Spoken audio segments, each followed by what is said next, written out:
My friends didn't believe me when I told them about this weird Pac-Man game from the 90s where Pac-Man drinks himself to death, comes back to life and fights Khan from Star Trek. But I know it exists. I played it when I was a kid, and I've recently taken the liberty of tracking it down. Now, this is not the happy, abstract Pac-Man of years gone by. He is a yellow sphere, yes, but he has human eyes. He has a realistic human mouth, and if you flip him around, he has a realistic human arse. His name is Pac-Guy, although it would later be changed to pea-guy, and this is his story, in all of its bizarre, copyright-infringing detail.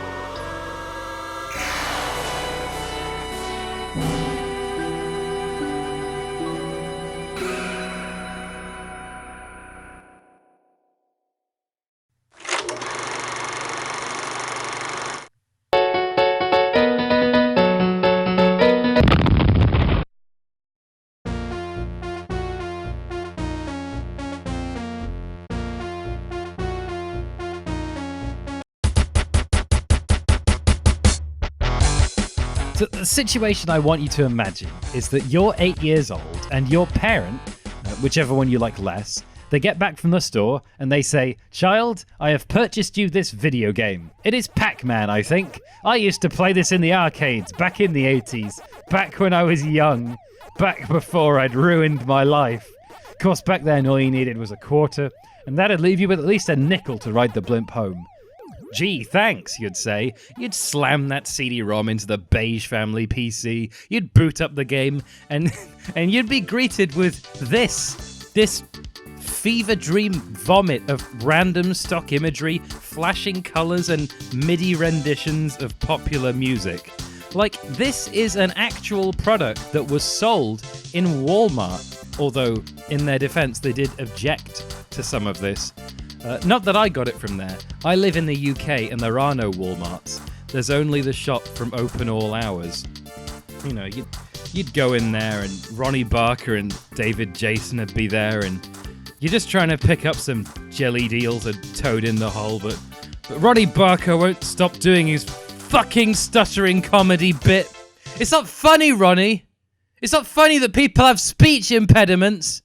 That's not a joke. The story of Pac-Guy ranks with some of the greatest works of English literature.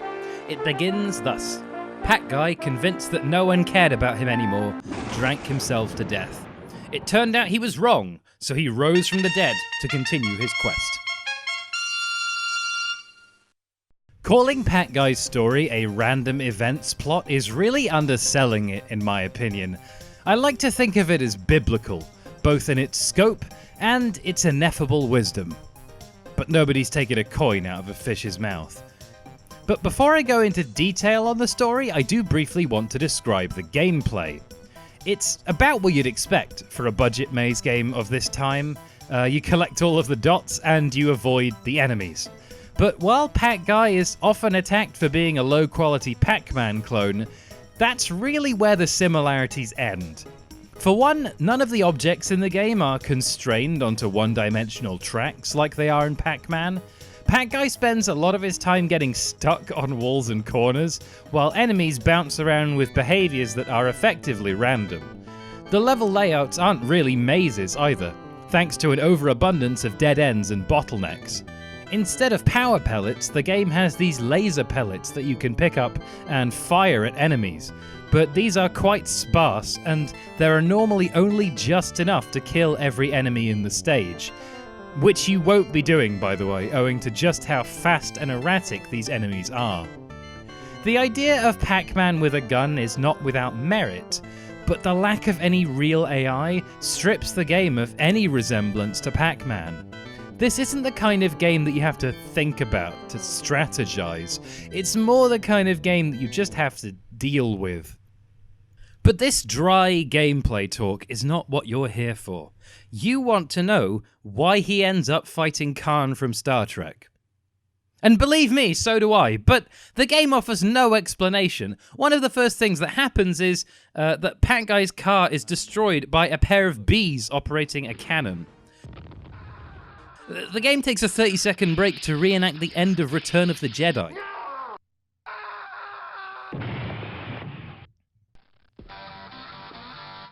You see this planet? I thought Pac-Guy was flying around it in his spaceship. He has a spaceship. Because he'd saved it. Nope, turns out he's blowing it up. After Pac-Guy has traversed an assortment of worlds which are arguably too colourful, Khan from Star Trek just appears, says, "Ah, Pac-Guy, my old nemesis." I'm really sorry for that voice, but that is actually how he sounds in the game. Yes, it is me, your old nemesis, Khan. Now that I have you right where I want you, I will kill you. He tells you he's going to kill you, and the game ends with Pac-Guy having escaped, returning to his dirt farm and failing to impress his Uncle Patches. The sequel, Pac-Guy Atomic Edition, is basically the same, but now some things are on fire. The game begins with Khan from Star Trek nuking a whole city. Pac-Guy yells, "Khan, yeah, I remember that. It was in the movie, wasn't it? It was in the movie that you watched. Laugh, because it was in the movie." Various other pop culture phrases are quoted, and before you know it, Khan from Star Trek's back in a space pirate ship, fails to kill Pac-Guy again. Pac-Guy escapes again, returns to his dirt farm again. It's like poetry, it rhymes. The color palette and general aesthetic of these games makes my skin damp with perspiration. The worst example is probably the Christmas special. You see, Pac-Guy hails from an era when every shareware game had a Christmas version, Xmas Lemmings, Jazz Jackrabbit Holiday Hare, Hanukkah Doom, etc. But I can't emphasize just how hellish this game is. I mean, look at this. Listen to the MIDI country rendition of Jingle Bells.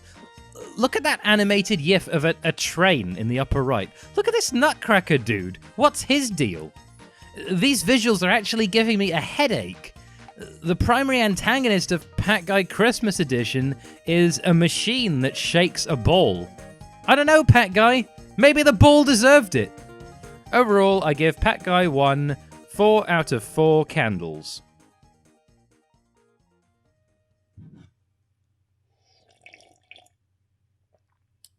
Oh, God. I think there's mold in my coffee machine. Hold on.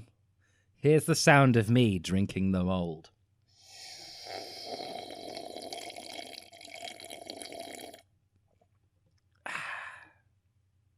Put that on your ASMR channel, you fucker. So these games were made in 1996 to 97 in Click and Play, which is a sort of batteries-included game creation tool. They were made as a joke by Brian Quarforth and Garth Thompson, two people who sound like the names on the fake IDs of two American teenagers. But the Pac-Guy series would eventually span 9 or 10 more games. Quarforth himself expressed both surprise and genuine regret that Pac-Guy experienced any popularity at all, let alone enough for a physical release in Walmart. I mean, what would the Waltons think of this game?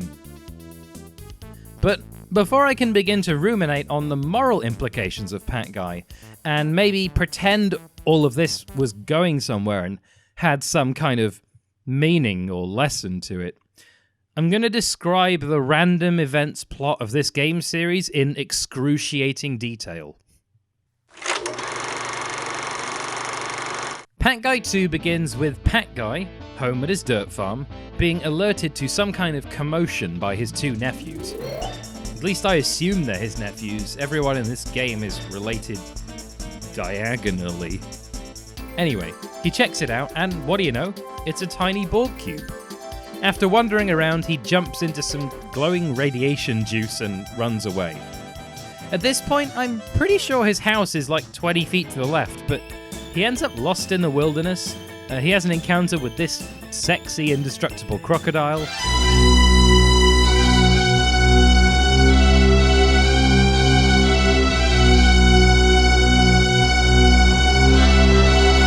He gets into a fight with a pirate, flies into space, runs extremely fast down a perspective-correct road, shrinks down, flies in a...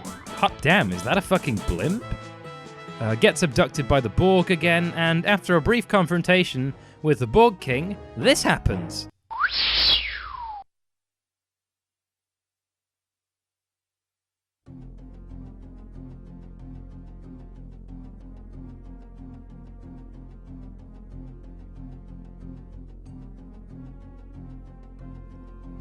Yeah, that's right. The actual Pac-Man is a deus ex machina in this game. More like a deus ex pac? More like a deus ex... Oh, fuck it. I'm not going to degrade myself like this. Anyway, the floating ghost of Khan from Star Trek puts Pac-Guy in a space bucket, roll credits. Oh god, oh no. Oh, the coffee's arguably gotten worse. Oh, what is in that? Oh, dude, there's something growing in my coffee machine. Oh. So, on to Pac-Guy 2 Part 2. So, Khan's floating head is there. Pac-Guy is on a chessboard in space. Khan banishes him to the world of Pagoon. I think this is a neat intro, actually. But I'm not giving it any points because this intro and most of the game's story is just stolen from Ultima 9? Ultima 9 or 8. One of the Ultima games. The whole thing is stolen. And so, we are deposited onto this desolate planet, Pagoon. We wander around the ruins, encountering strange creatures and devious traps. Who built these ruins? Was there once some great ancient civilization living here? What happened to them? Sometimes I like to imagine a half-destroyed statue of a Pac-Man from another world. Royal, authoritative, yes, but powerless to the universal force of entropy. And an inscription upon the base that reads, "I am Pac-Man Deus, King of Kings. Look on my works, ye mighty, and despair!" Sometimes I think that maybe this game is the real Pac-Man Deus, a monument to the hubris of 90s culture. We thought we were going to be able to go on buying houses and 10p Freddos forever. Those days are long behind us now. Entropy has indeed taken its toll. I used to think that my mate Jamie's parents loved him more than my parents loved me, because he got a wagon wheel in his lunchbox almost every day. But clearly that's not true, because he's a smackhead now. I really love the noise that plays when you collect a laser beam. If I had to spell it, it'd be something like PSYWHWHIPPT. Try it now. After Pac-Guy circumnavigates what is possibly the most opulent golden house I've ever seen, also a testament to 90s hubris, he finds himself in another old building. This one has Mega Man music playing in it. To be honest, I think most of the music in these games is stolen from something, but I don't really have any hobbies or defining qualities other than a vague interest in video games, and not even good ones, so, you know. Pac-Guy immediately finds his way to the ethereal plane. What, did he just have a gateway to the ethereal plane in his ass? Pause for laughter. Lots of things live in this plane. A green goblin, fire, a machine that fires 2 rocks together, and 1 shark. The same question again. Who built it? A Bond villain? Pause for laughter. Oh, that reminds me.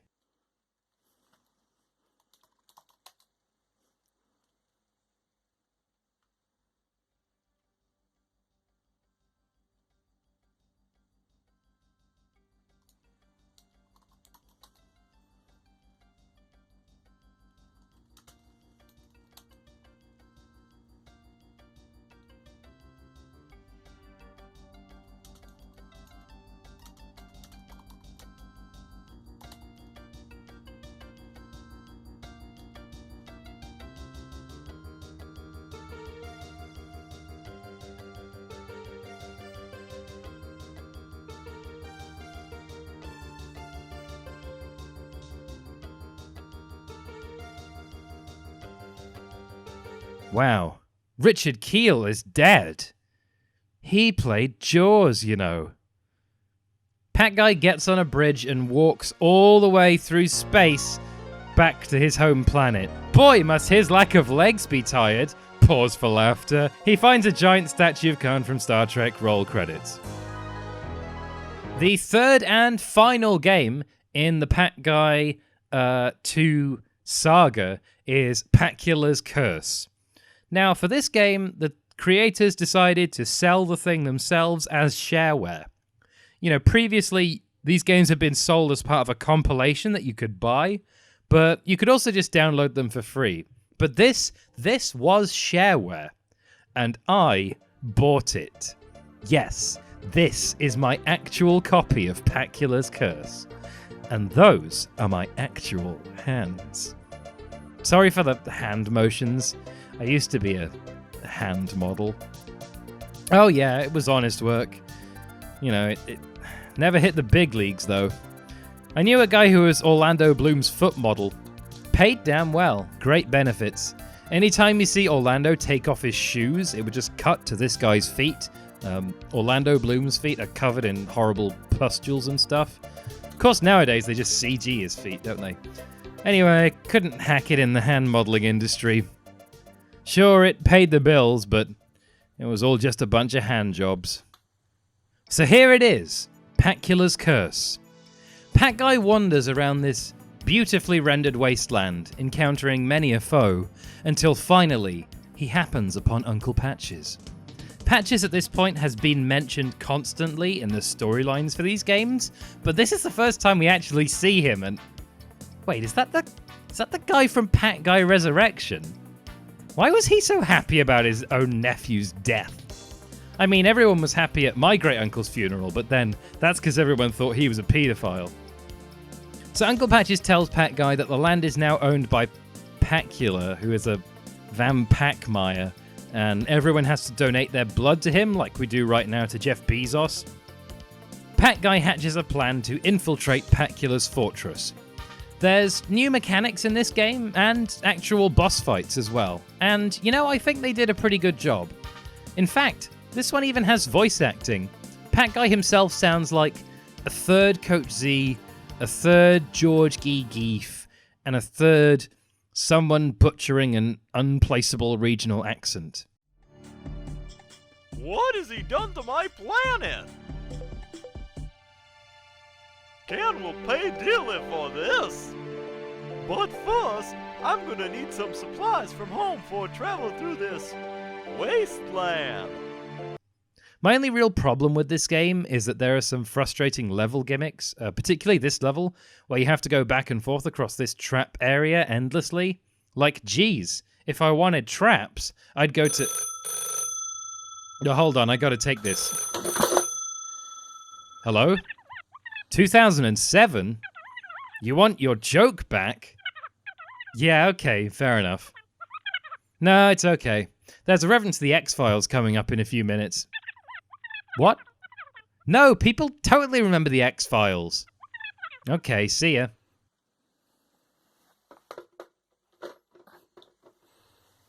God damn it. Forgot to tell him about the 2011 Japanese earthquake again. This game's enjoyably gothic. From characters getting eaten by creatures to the ghosts of little pack people haunting Pac-Guy, it plays the whole vampire thing pretty straight. Overall, I'm impressed.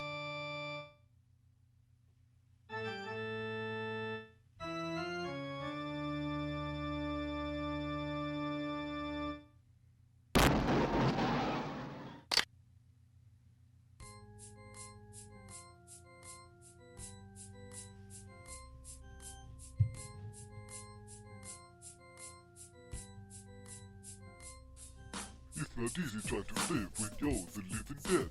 I only come out at it a day of confidence, my friend. God gave me total control of the land. But now you have to come here and mess up with my plans. Bet you killed my minions, made me really hurty. Then you used my hypertube and bet you got it dirty. But now that to the bottom of my castle you have dug, I'm gonna crush you like an itty bitty bug.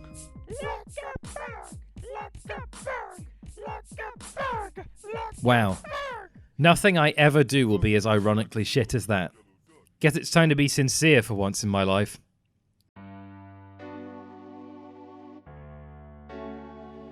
I'm 26 years old. 3 of my grandparents died when they were like 52, so I'm basically halfway through my life. And I think the most I'll accomplish is selling my blood to an old rich guy so that I can keep up with the rising costs of wholesale energy. There are legal adults walking the streets right now who weren't even alive while I was being disappointed by the Millennium Dome. Oh God. What if I die here? Sitting in this chair, staring at this big array of glowing dots? What if this place ends up being my grave? What I'm saying is, I think I'm having a midlife crisis. That's where my obsession with all these dumbass Pac-Man games has come from. Maybe I need to learn how to do something other than just play video games all day. You know, it's not too late to learn a brand new skill. At Skillshare.com, there are thousands of classes to fuel your creativity and career. For less than $10 a month, you can have access to over 16,000 different classes across thousands of different disciplines. Use the coupon code I'm going to fucking die and get your first month free.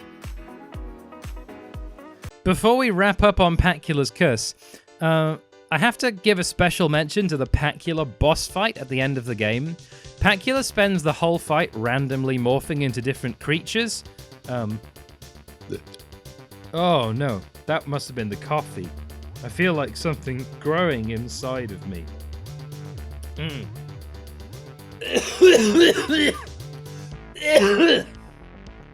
Pacula spends the whole fight morphing into different critters.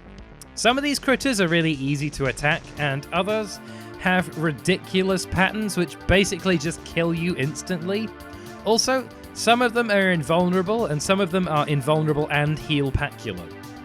So beating this boss is basically just a case of waiting about 30 minutes until he gives you a good pattern. Thanks, Jerry Bellich? That's not a real name! You made that up! Who are you? Fucking made up teenager, piece of shit, Jerry Bellich. I hate you. Once Pacula is defeated, this fella shows up. He throws acid in your face and roll the credits. Astral Entertainment, nothing you ever do will convince me that there was a key grip or a rotoscoper on this game, but I admire your gumption. Overall, I give the Pac-Guy 2 trilogy 2 out of 2 Ronnies. So, in working on this video, I watched a lot of Pac-Guy videos on YouTube, and YouTube started recommending me Jordan B. Peterson videos. I mean, first off, I don't get the connection, but second off, like, Jordan B. Peterson, like, he's rubbish, isn't he? Isn't he rubbish? That's how young men are being radicalized.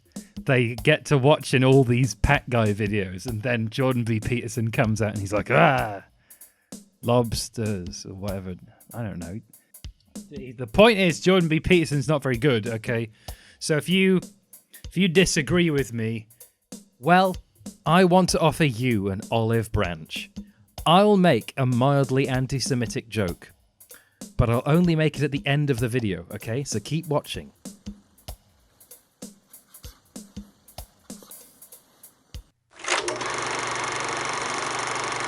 The next game is Pac-Guy 3, Ultima 9 Ascension. Also, it's not Pac-Guy, it's now pea-guy. Ultima 9 Ascension explains that he had pea-guy's name legally changed. Okay, sure, but did he also make him green? Pac-Guy was never green, Wait, what? No! Morpheus, give me all your hand candy! I want out of this nightmare! Okay, so that's actually all of the X-Files theme I can play without invoking a copyright strike from Disney. So I've decided to write my own X-Files theme that I can just overlay over these images of the green Pac-Guy. Mulder. Ghosts aren't real. Well, I happen to think they are. Look over there. A ghost! Whoa! There has to be a rational explanation. No, it's an actual ghost. I keep telling you, it's always a ghost or an alien. Well, I'm not really convinced. Scully, you've been seeing actual ghosts for like 10 years, and yet the most unexplainable event of all is that you manage to forget every single week, you fucking bitch! I'm gonna let this scene play out almost in full because it's actually genuinely kind of funny.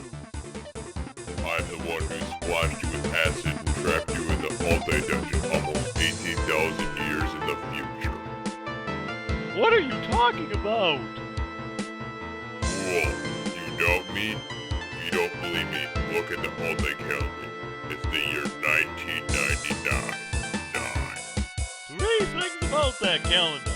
One, you didn't even use a new calendar so that the year could be an even 20,000. Two, it looks like the extra 9 was written on with red crap. And three, I'm not even going to dignify that calendar by checking to see if you bothered to write 9 on the other month. Be assured that it is 1999, 9 on every month. And besides, the only proof you should need is me telling you. Don't make fun of my name. I am an all-day nasty lord, and as such I demand respect.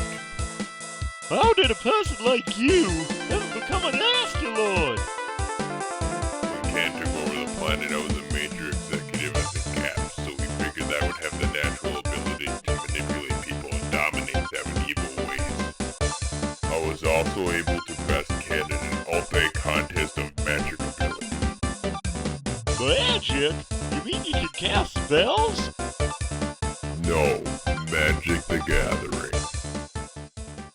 Pac-Guy 3, Pea-guy 3, is mostly the same as we've seen before, but better. There's more ammo in levels, enemy behavior is a bit less erratic, and Ultima 9 Ascension sometimes pops up on a TV screen to taunt you. You know what? I enjoyed this game. There. I said it. I think I got a serious case of investment fallacy. This game's got mindshare. There's been a permanent space in my brain dedicated just to thinking about Pac-Guy for weeks. Oh man, it sure is warm in here. Let me crack a window. I think I'm going a bit stir crazy. Oh god, I'm losing it. I'm sweating like a pig. Pac-Man jokes. Pac-Man jokes. Hey, you know, Pac-Man's munching on all those little dots. Like, what are they? Drugs? Oh, come on.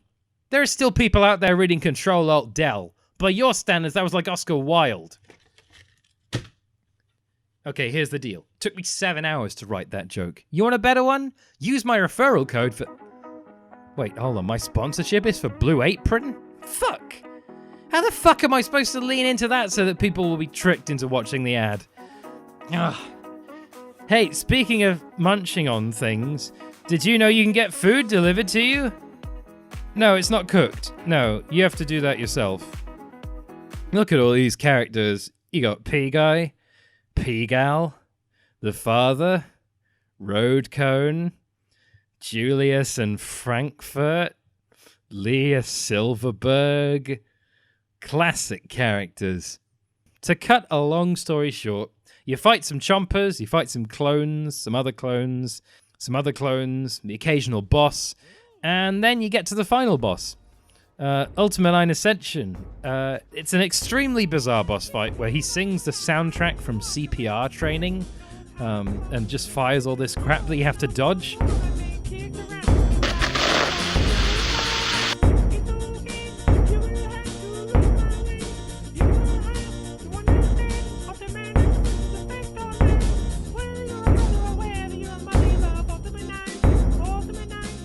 I mean, yeah, it's a good musical parody, but it will never reach the lofty heights of... Ah, fuck, never mind. That was Morecambe and Wise, wasn't it? Anyway, after all that, Ultima 9 Ascension reveals that he is, in fact, the purple kid from Pac-Guy 2, who I guess isn't your nephew. He says he doesn't have Uncle Patches, he runs off, he sees the destroyed Statue of Liberty, and we roll the credits. Pac-Guy co-creator Garth Thompson was very suspicious about my request for an interview. I'd wanted him because he was the most reclusive of all of Pac-Guy's developers, but he was also the only one who'd worked on every single game. Oh, and I wanted him to say a bunch of stuff in his Pac-Guy voice because that voice is really hard to imitate. He said, and I quote, "The average YouTube video of Pac-Guy is someone saying that the game sucked for an algorithm-optimized number of minutes," unquote. So other than the fact that this video is obviously not algorithm-optimized, he is entirely on the money. You know, I'm a gaming YouTuber. As far as society is concerned, I am dead weight. There is nothing for me to do now but recite tired video game trivia while waiting for the sweet embrace of the void. Hey, did you know Super Mario Bros. 2 is actually a reskin of a game called Doki Doki Panic? Subscribe to my Patreon! All of these religious guys who talked about boring down into the earth and hearing the screams of the damned got it all wrong. The screams of the damned are a bit scary, yes, but at least they're something. They have meaning. They represent order.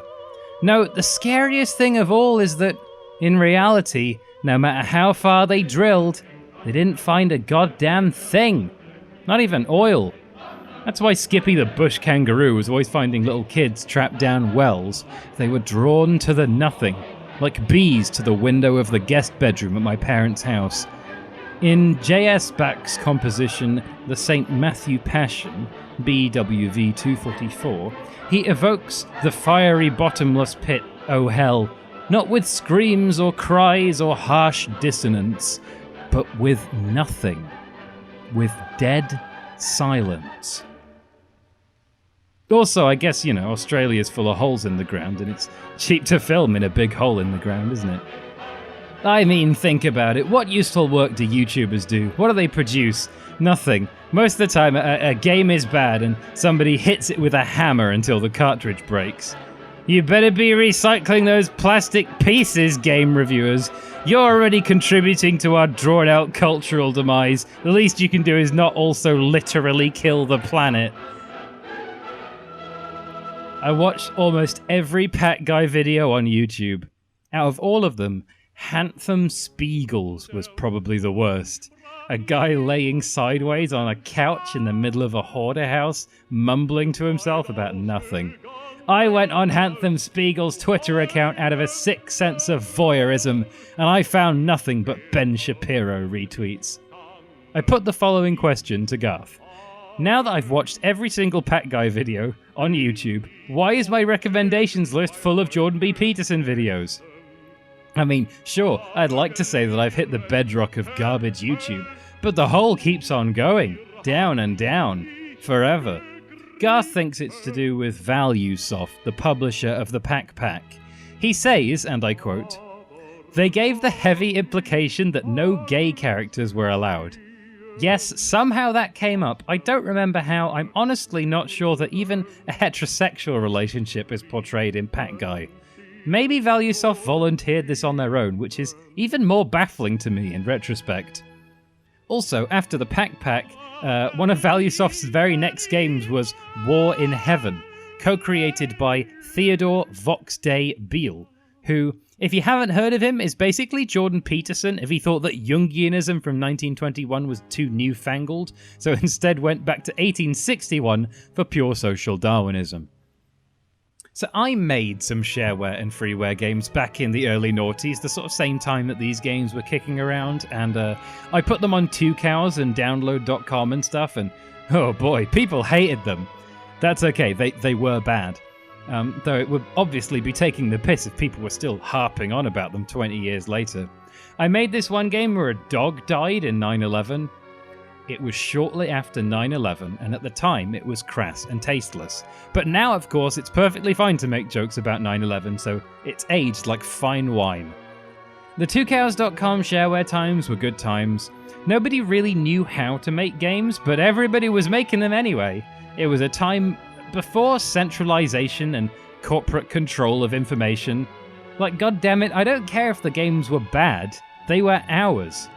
That's what I respect about Pac-Guy. Garth says, and I quote again, "Back in the 90s, you just posted whatever you made on your personal website and were getting links and emails from people who found it on Webcrawler or whatever within a few weeks. Today, maybe you have a slight chance if you both spam social media and also if whatever you made is based on something that's already popular." I realize the hypocrisy of me saying this as Pac-Man with a gun and stolen midis is the most popular thing I've ever worked on. But there were also original things that got popular back then. Honestly, I feel like these days the internet is even harder to succeed at than trying to get whatever you have made published in some kind of traditional venue, or trying to get public or a company grant to develop it more. So Garth, and I guess Brian and Jerry, and some guy called Chad Wagner, that's not a real name, but I accept it now. Fine. I pour this one out for you. You're right, the web has changed. Sure, we have more independent creators and subcultures than ever before, but the anarchic spirit of the shareware era, where anyone could make a game and actually sell it, is gone. Oh sure, platforms pretend to be democracies where the best content rises to the top, but really deep down, they're at best tastemakers and at worst dictatorships. It's harder than ever to strike success as an indie developer, and that's kind of what makes Pac-Guy's former popularity all the more inexplicable. But back then it was normal, and I don't think it was entirely undeserved. Anyone could have, and many did, make boring, regular Pac-Man clones, but Pac-Guy's particular weirdness was carefully cultivated. Brian Quarforth says that he wishes he'd maybe made something other than Pac-Guy back then, but if I went back in time, I wouldn't change a goddamn thing. Well, I mean, I'd probably tell them about the 2004 Indian Ocean tsunami and stuff, but I'd leave Pac-Guy right where he was. If I have an honest message to the Pac-Guy fans and or haters out there, says Garth, it is that I apologize for stealing assets without credit, especially the music, but a few graphics in early games. And I apologize for being an arrogant asshole in emails and on forums. If anyone emails me these days, I promise I will try to be a more reserved and humble asshole. Okay, interview over. In about 3 minutes, I'm going to have to put my internet game reviewer hat back on and call Escape from Castle Ernie a piece of shit. Such is my duty to the world.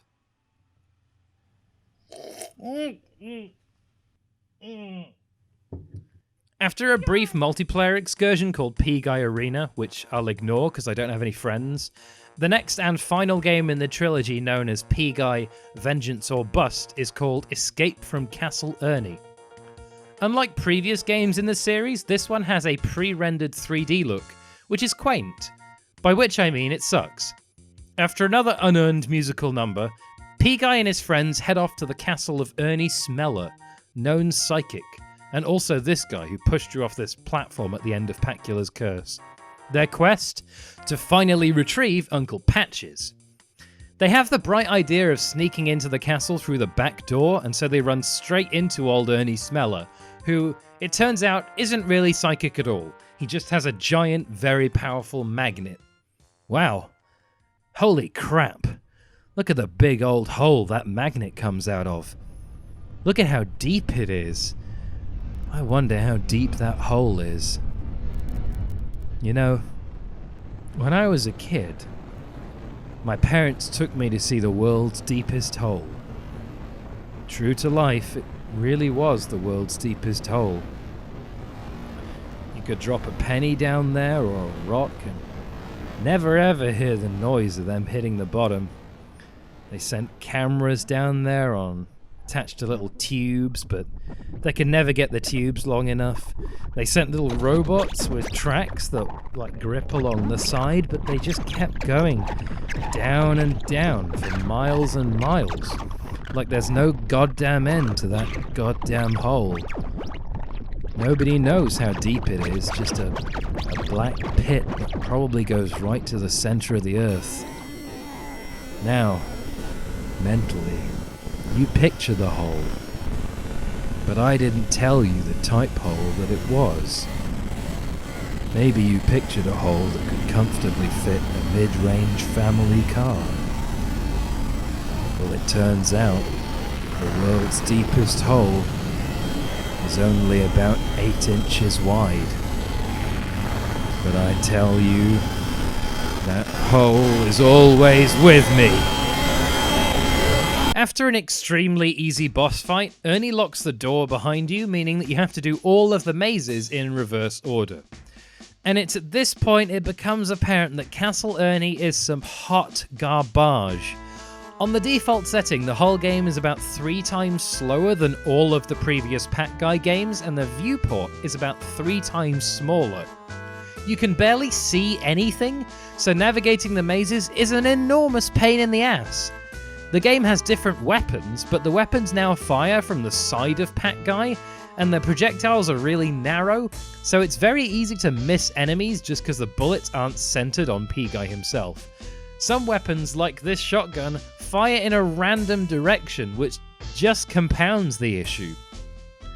Now, you might think that you can turn the game speed up in the main menu, which you can, but I wouldn't recommend it because this makes the game perform very weirdly. The existence of this is totally inexplicable to me because there have been 8 Pac-Guy games before it, and yet this is an irredeemable piece of shit. Whereas the previous games were janky but enjoyable, this one is simultaneously boring and badly made, like the video game version of Ted Cruz. And, you know, I am irrationally angry about this. Before this, I was having a tiny bit of fun, but Escape from Castle Ernie took that away from me. Just endless mazes with identical blocks, no cool gimmicks, no funny dialogue, no boss battles, nothing. Christ, it's like being left alone with my own thoughts. I mean, that's why they play music in elevators, right? So you don't have to be left with your own thoughts, even for a single minute. The game ends with a cutscene where Pea-guy unfreezes Uncle Patches, Uncle Patches scolds him, and Pea-guy mails Khan a CD with the following message on it. Can, this is Pea-guy. I just want you to know that I'm coming to get you, and that you're gonna be dead.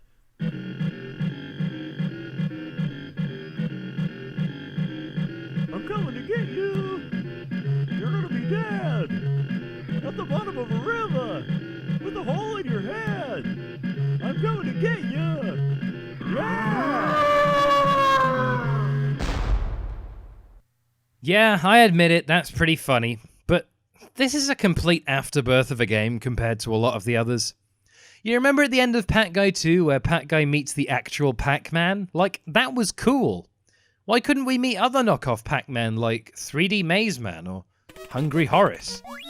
Horace has got more street cred than Pac-Man any day of the week. What do you mean you don't remember Hungry Horace? He looked like this. You remember? He was all like, Hey man, I'll do anything, man. I'll suck your dick, man. I'm Hungry Horace. Come back! Come back! but man, his mouth, it was like an incubator for diseases. He definitely had a mouth double. Poor Horace. Credit crunch really got to him, I think. 1 minute you're sitting pretty in a lime green bath, and then boom! Everything you own is worthless and all your saliva turns to pus. You know, maybe Jeremy's parents were being kind to him. By not loving him, I mean. At least if you OD when you're 28 years old, you'll never end up like Horace. You're eternally young. Everyone remembers you back like you used to be, before your hairline started receding, and your knees started going, and your nose disappeared, and your arms and legs dropped off, and you just end up like Pac-Guy, just a big ball. But unlike Pac-Guy, you can't move.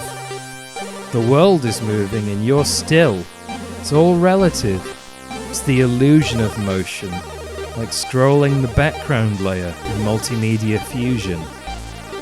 But rest assured, you're not going anywhere. And when you're about to die, you realize that all the shit that people have been building around you is just a big fancy casket. And at least if you were dead at 28 from a smack overdose, people would have been sad and not just relieved.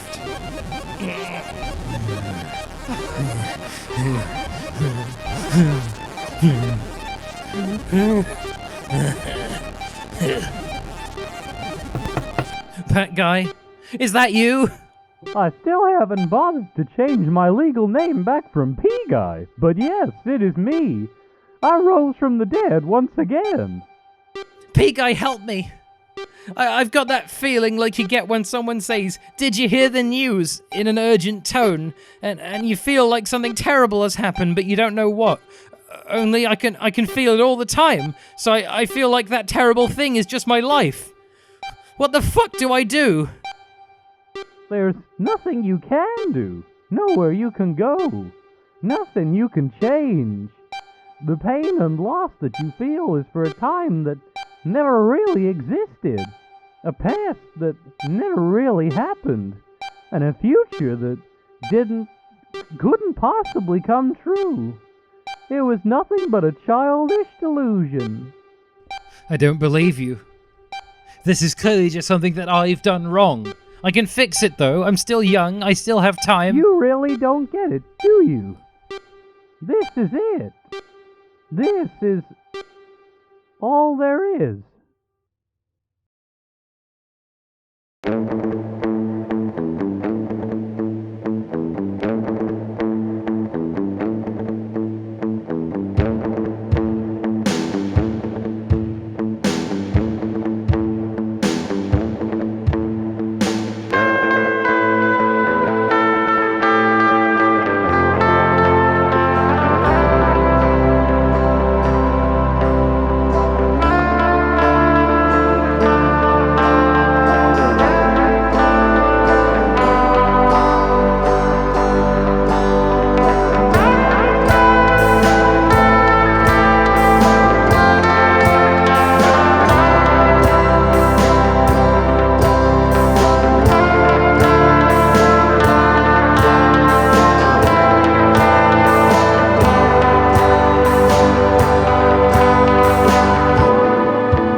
Born from pieces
Thank you for watching all the way to the end of this tale of woe, through to this post-credit scene. Yeah, that's right, like they have in Marvel. I hope you watch this because Marvel movies trained you to go to the end of the credits rather than just leaving the cinema. Why am I mocking you in my own post-credit scene? Hello, I don't have a Patreon. I don't run ads. Making videos is not my job or my hobby. It's not actually something I'm particularly good at. It's just something I do every few years, arbitrarily. If you do want to support me or see more of what I have made, then please check out my other projects.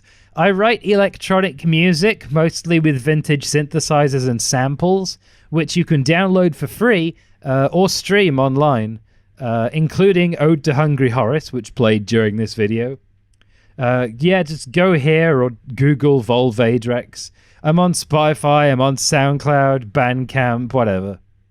I am also making a game, which is a sort of hyperactive 2D action platformer in the vein of Mega Man, and you can download builds of the game for free with a bunch of levels in an extremely playable alpha state on my website and itch.io pages. I put out unscripted videos, mostly podcasts and stuff, on this channel. It's turned into a sort of weird postmodern self-satire thing. If the idea of that doesn't disgust you, then please stick around. There is also some external promotion that I'd like to do. I want to thank Mike Talley, whose music you just heard. It's really good. You can get it all, pay what you want from Bandcamp. I've been sucking up to him for years. Please do check him out. He let me use his music in this video without even knowing what it was going to be about.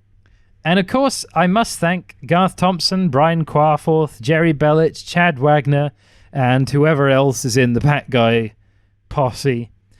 Brian and Jerry are still active online, and here are some links to the things that they are doing. For everything else, check the description. I made a huge giant list of all of the audio and video sources. That's the end of my spiel.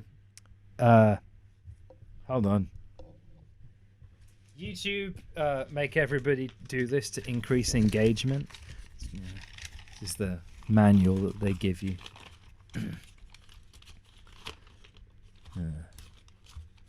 Yeah, I'll go with that one. Leave a comment if you remember Wham bars.